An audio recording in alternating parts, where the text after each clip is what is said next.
Titanic နစ်မြုပ်ခဲ့တာကိုကျွန်တော်တို့သိပါတယ်ဒါပေမဲ့တကယ်ဇလန့်အမှန်ဖုံးကွယ်ထားမှုတွေအဲ့ဓာတွေကရုပ်ရှင်တွေကထက်အများကြီးပိုပြီးမှောင်းမိုက်ပါတယ်ပထမဆုံးအချက်အနေနဲ့ Titanic စီမံခန့်ခွဲသူတွေက Titanic ကိုဘယ်တော့မှမနစ်မြုပ်နိုင်ဘူးလို့တခါမှမပြောခဲ့ပါဘူးသတင်းစာတွေကသာအဲ့ဒီလိုခေါ်ခဲ့ပါတင်ဘောကတော်လန်ပြောင်းလဲမှုတစ်ခုဖြစ်ခဲ့တာမှန်ပါတယ်ဒါပေမဲ့ပိုင်ရှင်တွေဟာသူတို့ကတော့ဒါဟာနစ်မြုပ်နိုင်မှန်းသိထားကြပါတယ်တင်ဘောဟာချက်ချင်းနှစ်ပိုင်ပြတ်သွားခဲ့တယ်မဟုတ်ပါဘူးတိုက်တနစ်ဟာဖြည်းဖြည်းချင်းနစ်မြုပ်နေချိန်မှာ2 နာရီနဲ့မိနစ်40ကြာအောင်တစ်ဆက်ကြီးရှိနေခဲ့တာပါခရီးသည်တွေမှာလွတ်မြုပ်ဖို့အချင်းရှိခဲ့ပါတယ်ဒါပေမဲ့တိုက်တနစ်မှာကယ်ဆယ်ရေးတွေ20ပါပါတယ်အဲ့ဒါကအများကြီးလို့ထင်ရပေမဲ့တင်ဘောပေါ်မှာ2224ယောက်ဆန့်ပါတယ်အဲ့ဒီကယ်ဆယ်ရေးတွေ20ဟာ1268ယောက်ကိုပဲကယ်တင်နိုင်ပါတယ်ဒါကြောင့်အရာအားလုံးအဆင်ပြေသွားခဲ့ရင်တောင်လူ1000ကျော်ဟာတည်ဆုံးရမှာပါသူတို့ကဒါကိုမသိခဲ့ကြပါဘူး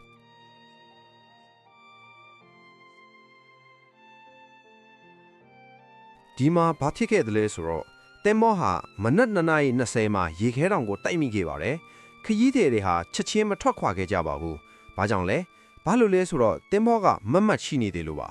လူတွေကတင်မောကြီးနစ်မယ်လို့မထင်ခဲ့ကြဘူး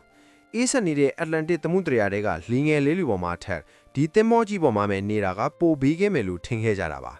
တင်မောဝန်တန်းတွေကအမှန်တရားကိုသိပေမဲ့သူတို့နှုတ်ဆိတ်နေခဲ့ကြပါတယ်ချမ်းသာတဲ့ပထမတန်းစားခရီးသည်တွေလားသူတို့ကတော့ကယ်ဆယ်ရေးလှီလူတို့တတ်ဖို့ပြောခဲ့ပါတယ်အောက်ထက်ကအစင်းရဲတဲ့တတိယတန်းစားခရီးသည်တွေလားအများစုကဘာဖြစ်နေမှန်းတော့မသိခဲ့ကြပါဘူး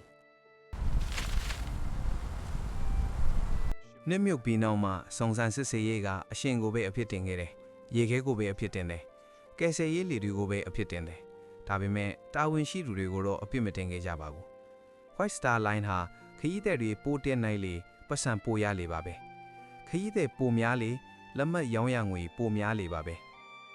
ဒါကြောင့်တင်းဘောဟာလူတွေနဲ့ပြည့်ကျပ်နေခဲ့တယ်ကယ်ဆယ်ရေးလေတွေမလုံမလောက်ဖြစ်နေခဲ့တယ်ပြီးတော့ရေခဲတောင်တွေရှိမှန်းတိလျက်နဲ့အရှိန်အပြည့်နဲ့မောင်းနေခဲ့လာပါ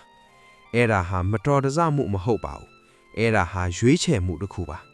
အမျက်အစွန်းကိုအမြင့်ဆုံးရအောင်လုပ်ဖို့ရွေးချယ်ခဲ့တာပါ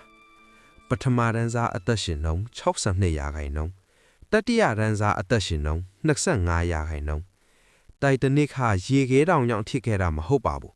အဲ့ဒါဟာလောဘကြောင့်ဖြစ်ခဲ့တာပါမိတ်ဆွေကဘလို့ထင်လဲတိုင်တနစ်ကတကယ်ပဲလောဘတစ်ခုတည်းကြောင့်ပျက်စီးခဲ့တာလားကောမန်မှာရေးသွားခဲ့ပါ Did you know you still show